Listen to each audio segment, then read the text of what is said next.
because it's really hard to look at all 12 screens at once, plus the Wii U gamepad screen, so you'll want to recruit the people around you to join in and help you play through the game. You need people you trust. That's right. テクニックで言うと信頼できる人ですね。信頼できる人ですね。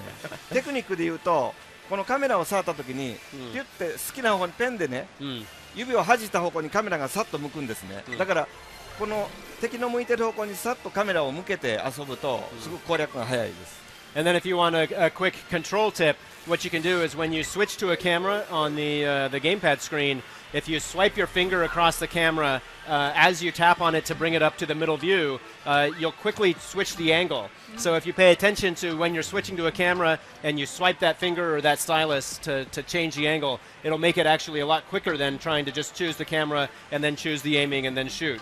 It'll make it much simpler for you to take out the robots if you do it that way. Excellent. Well, there we got some pro tips for you, so be sure to check out these projects. They're both in the booth here today. Anything else you'd like to discuss as we wrap up here? あと最後の一言は、そうですね、もう今見ていただいて分かったと思うんですけども、やっぱりリビングにテレビを置いてて、そこにテレビゲームがついてる。これ家族みんなでリビングでみんなで楽しめるのがいいなと思うんですね。それがこの Wii U の大きな特徴かと思います。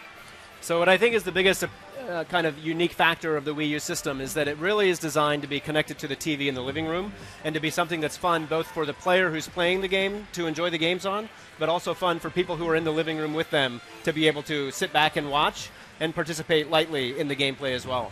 で、今年またね Wii U いろんなタイトル出てきますから、それを遊ぶのと一緒にリビングですぐYouTube を見るとか Netflix を見るとか、これも使い始めるとものすごく便利なシステムなんで、いよいよ Wii U がテレビについてると便利だなと思ってもらえるように揃ったと思います。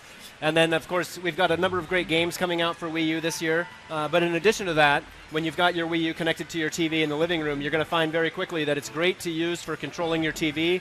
It's great to use for watching Netflix or YouTube on your TV as well. And I think everyone's going to find, as they start playing games and using Wii U more and more in the living room, that it really is the best device to have connected to your TV. Nice. I think that's something folks are going to find as they're on the show floor here trying out the games. The more you can recruit the folks around you to help, the better the experience is going to be. Because I think you can say that of a lot of the games that we brought here this year is that they really benefit from that social experience and from having that support. そうですね、そういう周りにいる人たちの協力の面で、いろんな会場にあるソフトはそういうところがあるんで、結構面白いですね。It often is about the people around you just as much as the player. I think it's something about プレイヤーだけじゃなくて周りにいる人も重要ですね。楽しいですね。みんなで使える機会にしてください。あと最後のスターフォックスの一言は何か言いますか？何か言いましたっけ？何か言いますかって。スターフォックスについて。そういうスターフォックス順調に制作が進んだので、またこれから順番に皆さんに報告していきたいと思います。まあ1年ぐらいで届けられる準備が揃ってますので、楽しみにしてください。And just one final quick point on Star Fox.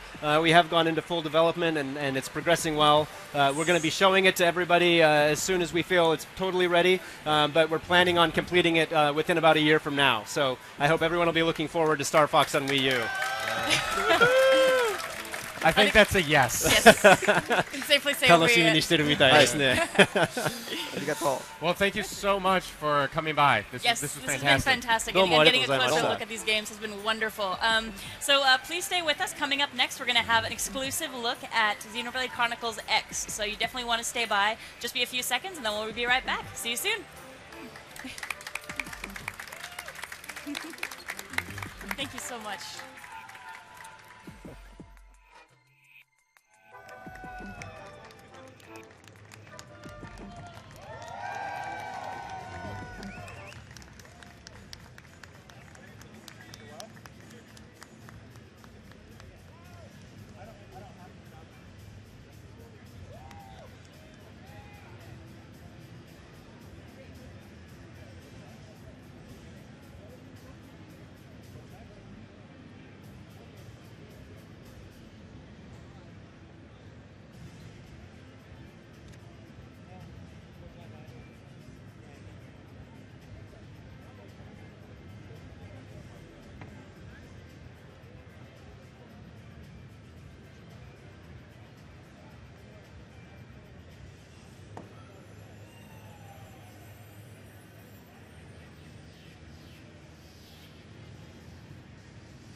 Hey everybody, welcome back to Nintendo Treehouse Live at E3. I'm Ed. I'm here with fellow Treehouse members Ethan and Rich. Right. We're going to take a little bit of a deep dive into some new stuff. We're looking at Xenoblade Chronicles X right now. So, Rich, you want to just take us off? Take us in, Rich. Yeah, Let's yeah. go. So Xenoblade Chronicles X is it's sort of a spiritual sequel to the original Xenoblade Chronicles Yep. for the Wii. Doesn't really touch on the storyline, but it does pick up on a lot of the philosophical ideas that you Yep. saw in that first game. With the time that we have here, I'm just going to have us jump right into the game. Yeah. Get a little bit of gameplay experience. We'll get through as much of it as we can. Yeah, we just started from the title screen and we're just going.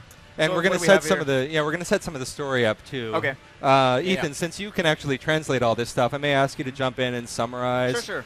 But I'm just going to set some of the story stage here. Yeah. At the start of the game, you're going to see a vast battle of these two warring alien species. Yep. Unfortunately, they've kind of decided to have their big battle right over Earth. Yeah. Right on top of us. Highly Not so inconvenient. great for us. It doesn't work out very well for us, no. So the two of them are warring. They are essentially annihilating the Earth as they're doing all of this. We do our best to fight back, and that's what you're going to see in this cutscene here.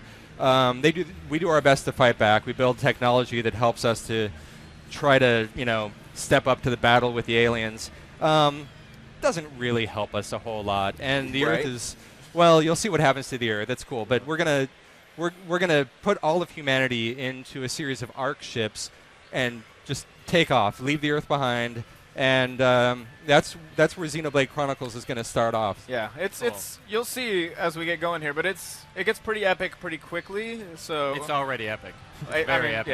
yeah. And this intro sequence is just beautiful to watch here. It is. What you're seeing right here is the first of the warring alien species deploying their armada. And as you can see, there's the Earth. Yeah. You're gonna see. That's a lot of guys. That's Yeah. a lot of alien action. You're gonna see things go bad pretty quickly here. There's the other alien species coming in. There they are, fighting. Fighting it out. Oh, this looks great. Yeah, the art design on this game is incredible. I love the ship design. I love the robot design. Yeah.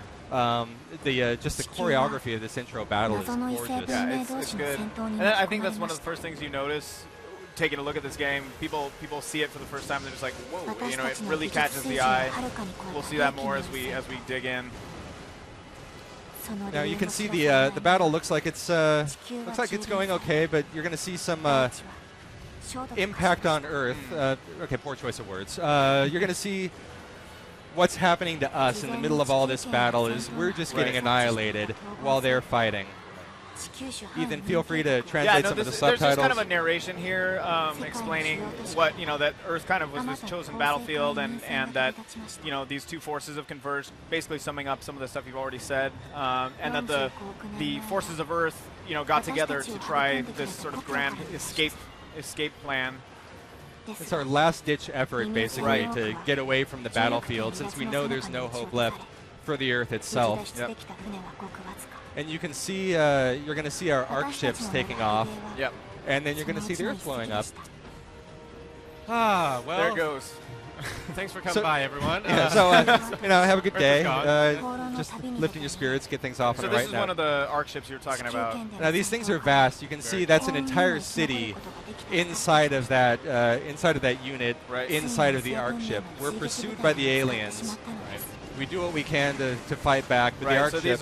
these are the Earth forces kind of fighting off the aliens that are pursuing them during their escape. In This the is actually cities, inside the ship itself.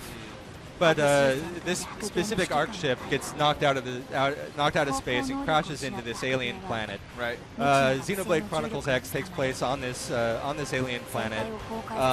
You can see one of the city spheres basically landing.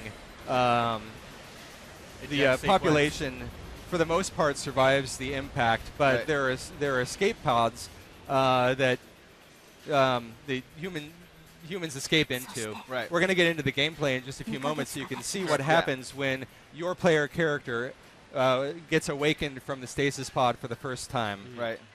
And that's So- right where the game starts here. Okay. All right. It kind of just drops us into the action here.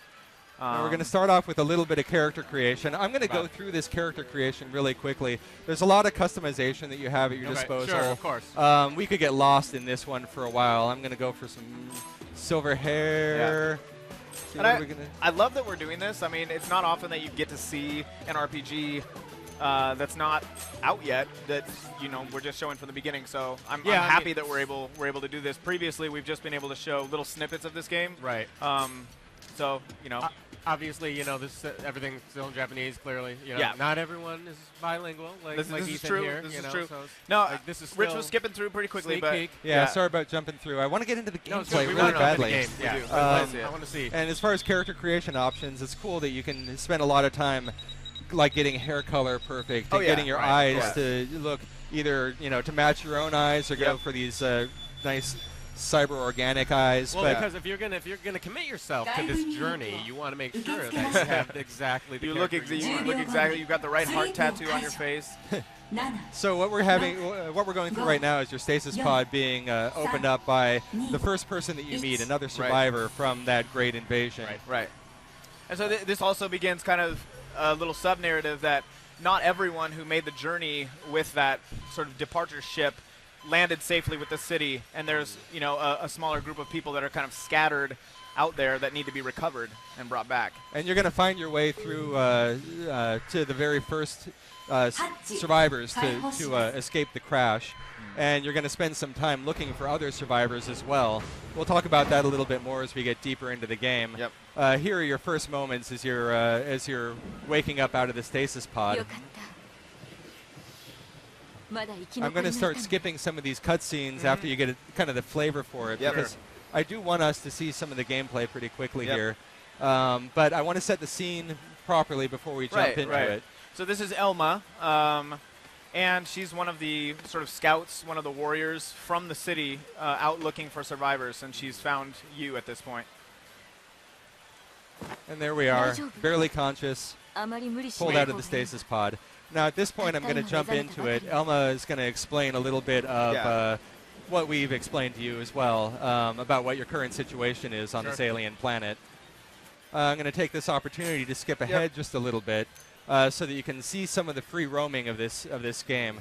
We start off in a pretty constrained environment, just to get kind of the feel for battle and the feel for...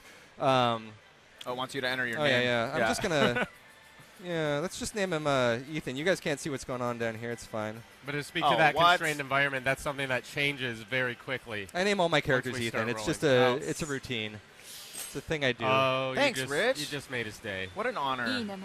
So Elma is she thinks it's a good name, by the way. Yeah, well, it is. It's a very strong name. She's figuring out what it is that you remember about your time before. Yep. We're going to jump through this, too, and I just want to get into some of the battle now. Yeah. Sure. And some of the exploration. People who have played Xenoblade Chronicles are going to feel that this is very familiar. There are a lot of elements that they'll recognize. And, I mean, a lot of people know this is a long-standing series. There have been a lot of titles in the series. And for people who have been fans of the series, I'm sure they've recognized it in some of the footage that has already come out about this game. But they're going to see things they recognize from even further back than the Wii game. Dating back to the series origins and stuff that'll look really familiar, and I think that's a really nice nod to people who have stuck with this series for a long time. Right. So here it is, nighttime, a little mist in the air. I've got an arrow that you can see right here telling me where I ought to go. We're going to find our way into the first battle pretty quickly. As I'm exploring here, I'm going to stumble across other artifacts that have crashed from the Ark ship. Right. Yeah. Did you play Xenoblade on the Wii at all, or did you? I didn't. I think I was looking over your shoulder a lot when you were playing it. Yeah. I spent a lot of time with But that game. You've been a big Xenoblade guy. Oh yeah. You've been through. Yeah. I did not finish the one on the Wii, but I still need to get back to it. But it was great. It was awesome. So we're going to crack into this pod here and see what we discover out of this. Talking about targeting. And all of a sudden we're in a battle. This is just kind of the first intro battle. Now I'm going to try to run away from this guy for a little bit just to talk about what's going on here. Yeah. On the bottom of the screen you can see run. You can see the arts palette. Yep. That arts palette down there represents my current skill set. I haven't even started attacking this guy yet, so I'm going to pull out my gun and jump into some auto attacks. Now these auto attacks, they're my basic attack. You can see there's a next to my character profile up there. Whoa! I should do not take my hand off the gamepad. Note to self. I'm going to cast a quick shield over here and then get in tight on this guy. Yep. Switch over to my knife. Now when I'm using my arts, I'm using up these technical points, these TP that power all of my arts. Right. I can build those TP up faster by going into a melee attack, which brings me in close to the enemy. Or I can switch to a ranged attack that allows me to get farther away from what he's doing and kind of build up points more slowly, but be at a little less risk as I'm fighting. Now I keep doing this thing where I'm taking my hand off the gamepad. That didn't work out so well for me a moment ago. Like, battles in Xenoblade on the Wii were real time as well, and anybody who had played the game already probably recognized some familiar elements to the UI they saw there. That arts palette along the bottom, but yeah, everything happens in real time, and including those B button events, to get yourself little bonuses. There's no turn-based, waiting for turns, like you see in a lot of more traditional Japanese RPGs. I want to talk about that quick B button thing that we did.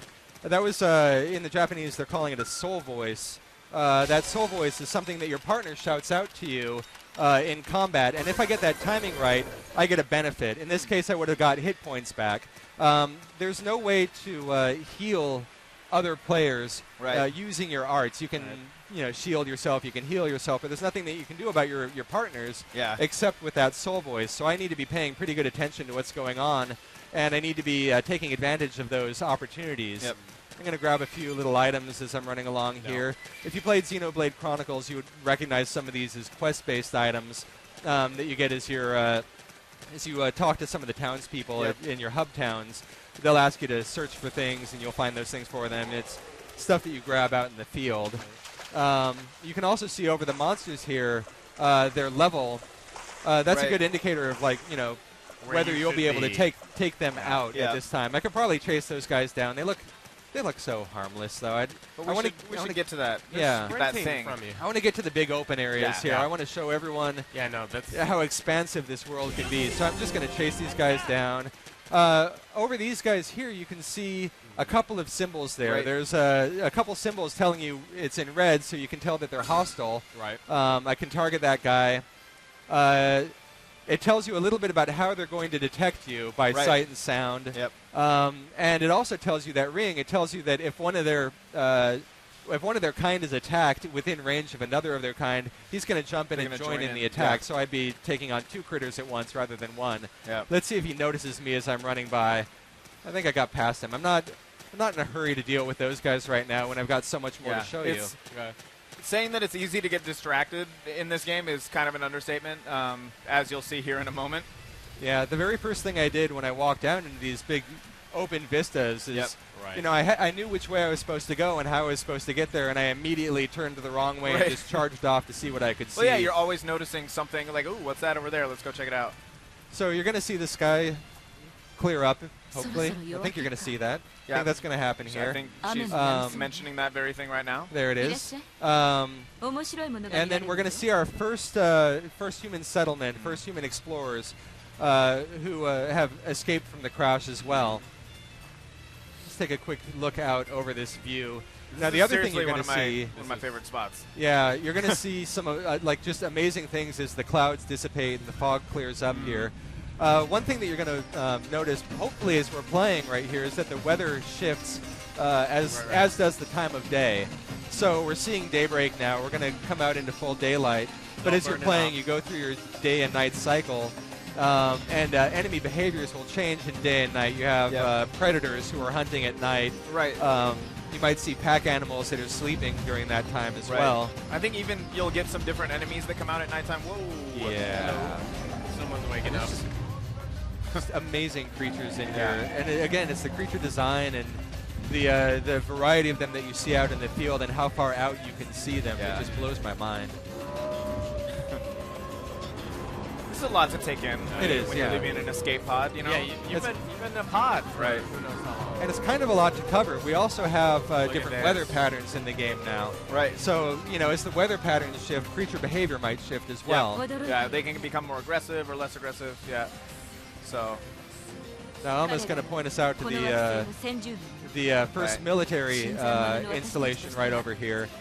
Now, one interesting thing about this ARC ship is that the first people to come out of stasis and start getting into action, it's the military people. Right. But they know that military people know that they're very good at a specific set of things, but they also need a broader range of talents to get civilization back up and running. So one of your tasks is going to be finding your farmers, your other craftspeople, your various skill sets to help bolster your first town's ability to survive and to Yeah. sustain itself. Yeah. So beautiful. Look at that. It's good stuff. Another thing, before I forget to mention it, in Xenoblade, if I remember correctly, each character had a set type of auto attack, whereas in this game, every character can switch between melee and ranged on the fly, Yes. which they incorporate a lot of sort of strategic elements, like you were mentioning with the soul voice. The characters you're battling with will call out for you to do a particular type of attack, and you get bonuses for following their orders. So she's just explaining this is the ship, this is their home base. We've been looking at some scenic vistas for a little bit, but I want to get deeper into some combat. It's Yeah. it's time to So get busy. let's just jump into that. So she's saying here you could jump down off that cliff if you wanted to, but she doesn't recommend it, not because you're going to get hurt. Fall damage doesn't appear to be a huge problem. This cliff? You could do that. That one right she there? just said that there's some tough enemies down there, but it's up to you. So this is four really doesn't- wherever you want to go. doesn't No, look so that's terrible. the thing. But And we've that- got some people I Oh, want yeah, to go take a look at over Okay. here Yeah, yeah. first. These here's that first military installation over here. I'm gonna run past these guys, say hello, find some new landmarks. Right. Not too far from the ship, so you'll still be seeing some outposts where people have set up stuff. Now, I think that's the fastest path for me to get over to the Ark. Yeah. It's Take a look down hard though, here, because I mean, like Ed was just saying, if you see it, you can pretty much go there. Yeah, and I do want to get down to those guys. I Yeah, got to get no, down there we because you can get a sense of how big they are from up here, just the but scale. Just be careful, Rich. yeah, I know. Last time I did this, I got Did I you got stomped accidentally pretty attack bad. one of them? Yeah. They're not level 1. They're not angry by nature, but if you attack them, they get a little angry. That's how it works. But I'm going to start out by taking out a couple of these guys here. Yeah. You can see the one in the back. He is angry. He is aggressive. Right. Right. He So right now doesn't he's see facing me away yet. from you. He doesn't see me, and his friend doesn't seem to mind me being here. I'm going to start with his less aggressive friend. Right in the rump shot there. Yeah. Nope. Okay. Okay. So much for less aggressive. So you're switching the target around from different parts on the enemy. Yeah, so if I move to the back, you can see over in the bottom right of the screen, you can see that I've got a couple of pieces of information about where I am in relation to the enemy. You can see the first on the side of the slash, I'm in front of, or on the side of, Or behind, in back of. The other one, it tells you my ground, middle ground, high ground, low ground. So I can tell when where I am in relation to them and what advantages I might have. I think as you progress on, they go into more depth about how different positioning can be really advantageous depending on the enemy. Now, I just used my assault hammer. I want to point out something about all of these arts. There's a recharge time to all of them. Yep. So I just used it, and I'm slowly building up the charge again. You're going to see the charge meter slowly fill up. It's not going to be so important for this battle, but I think with this angry guy over here, it's going to be a little bit more. And sorry, yeah, he's just grazing. I know. Did you call that a rump shot? Just angry. That's not an official term. Not official. That's just me. Not official. Yeah. I'm so unfair to these guys. So I'm going to go over here and help my friend. Got the soul voice this time. Succeeded. Yeah, it wasn't a tremendous success. If I got Right. the timing perfect, I'd get a huge boost. Yep. But you can see the assault hammer I've highlighted now. Right, it's almost all the way built up for a second time. That's its second charge. So some of Right. these things have a basically a double recharge. Yep. When things have a double recharge, they have Right. a bonus effect that And comes so into it play. was hard Ow. to see there, but That a little was bad. tooltip appeared showing that once you let it build up a second time, it gets like a damage boost, and that varies from art to art. So I think with your shield, if you let the shield build up twice, you can use it twice in a row. So that's adds more depth. People who love mastering battle systems and customizing things to get their sort of NPC player characters, doing exactly what they want are gonna love this game. There's a lot of that type of customization. That guy's a little big. I think we're going to stay away from the big guy for now. Were you gonna go down to the lake? In a minute, yeah, Okay. yeah. I just want to wake him up. Soul voice to wake him up, and he's up now. Now I have, because I leveled up, I have earned another art here that automatically jumps into my arts palette. Nice. Oh, right. That just dropped in. That was the one you're just using. Fire Burst, I think they're calling it. And having a little bit of a better time with this guy, partially because he wasn't really expecting me to come at him like that. Those orange dialogue boxes that keep showing up are, your partner Elma is calling out to you and like encouraging you to use specific arts and attacks. And there are different triggers for all of those Right. soul voices as you acquire more party members. Just picking up some items, some gear. Yep. Yeah. Now I've got a couple of items. I'm going to see if I picked up some stuff I can use. I want to show off some of the character information here. Careful of these menus though, because I get they go lost. deep. Yeah. I get lost in these menus. So I'm going to choose Ethan. I've got a couple of different aspects to my character. There's my inner stats, and then there's my class stats. So my inner stats are things that are intrinsic to my character, but also the items that I'm carrying. My class stats are dependent, obviously, on what class I've selected. Right. Step back out of here and go to my items, though, real quick. Let's see. Yeah, so go to my inner, go to my character, and it says I've got a couple of new items here. So I'm going to switch from my my current gun to this new gun that has a thing in Japanese of 6, Ethan. That's just the attack power. It's an attack power of 6. Yeah. Thank you. And then I'm going to switch to that one. You'll see it visibly represented on my character, too.